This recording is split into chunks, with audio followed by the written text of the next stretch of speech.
نحمدہ و نصلی علی رسولہ الکریم۔ آج ہم اس حوالے سے گفتگو کریں گے کہ جو مسلمان ہیں فوجی جنگ کی حالت میں شہید ہو جاتے ہیں تو ان کو نشان عدر دیا جاتا ہے۔ نشان عدر کس کو کہتے ہیں اور شہادت کی فضیلت کیا ہے، پھر اس کے بعد اب تک کتنے فوجیوں کو نشان عدر دیا جا چکا ہے۔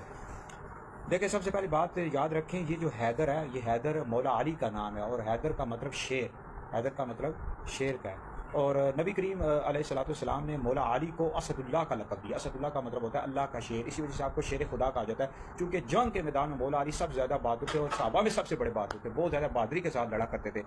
تو اسی وجہ سے نبی کریم علیہ الصلوۃ والسلام نے آپ کو اسد اللہ کا لقب دیا۔ اسد اللہ کا مطلب ہوتا ہے اللہ کا شیر، اور اسی وجہ سے شاعر کہتا ہے مرتضیٰ شیر حق اشجع الاشجعین، ساقی شیر و شربت پہ لاکھوں سلام، شیر شمشیر زن شاہ خیبر شکن پر کوئے دست قدرت پہ لاکھوں سلام۔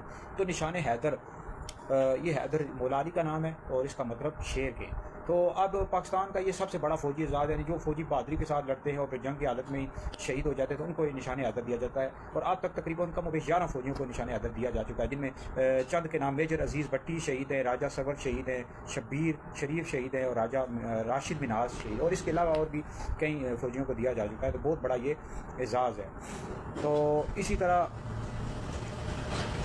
تو مولا علی بہت زیادہ صحابہ بہت زیادہ بہادر تھے، نبی کریم علیہ السلام نے آپ کو اسد اللہ کا لقب دیا، اللہ کا شیر۔ اسی طرح حضرت حمزہ جو حضور کے چچا یہ بھی بہت زیادہ بہادر تھے، تو ان کو نبی کریم علیہ السلام نے جو لقب دیا تھا اسد اللہ وسط رسول ہی، یعنی اللہ کا بھی شیر، اللہ کے رسول کا بھی شیر۔ حضرت سیدنا خالد بن ولید رضی اللہ تعالیٰ عنہ بھی بہت بہادری کے ساتھ لڑتے تھے، حضور علیہ السلام نے ان کو جو لقب دیا تھا سیف اللہ، اللہ کی تلوار۔ اب شہادت کا مرتبہ کیا ہے؟ بھائی اس والے سے ترمذی میں مشکاۃ شریف میں احادیث موجود ہیں، خلاصہ بیان کر دیتا ہوں کہ شہید کا جو خون کا پہلا قطرہ گرتے ہی اس کو بخش دیا جاتا ہے، جنت میں اس کا ٹھکانہ اس کو دکھا دیا جاتا ہے۔ اور ترمذی میں حدیث موجود ہے کہ جو شہید ہوگا یہ اپنے گھر والوں میں سے 70 بندوں کی شفاعت کر کے ان کو جنت میں لے کر جائے گا۔ تو بہت بڑا مرتبہ ہے۔ جو فوجی اب 10 مئی کو جو جنگ ہوئی، 10 مئی 2025 کو پاک فوج نے بھارت کی فوج کو شکست دی ہے، ان کو عبرتناک شکست دی ہے بھارت کو، انہوں نے مسلمانوں کو شہید کر دیا، چھوٹے بچوں عورتوں کو شہید کر دیا یہ بھارت کی فوج نے۔ تو 10 مئی 2025 کو بھارت کی فوج کو پاکستان کی فوج نے شکست دیا۔ اب اس میں جو پاکستانی فوجی شہید ہو گئے، اللہ تعالیٰ ان کے درجات بلند کرے، تو ان کا بڑا مرتبہ ہے، ان کو نشان حیدر دیا گیا ہے،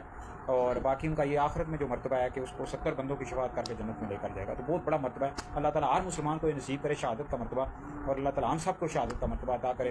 تو پاک فوج کو اللہ تعالیٰ نے عزت عطا کی، اور ہم پاک فوج کے ساتھ ہیں، اللہ رسول کی مدد پاک فوج کے ساتھ ہے، اور بھارت کا جو غرور ہے خاک میں ملا ہے، اور ان کو عبرتناک شکست ہوئی ہے۔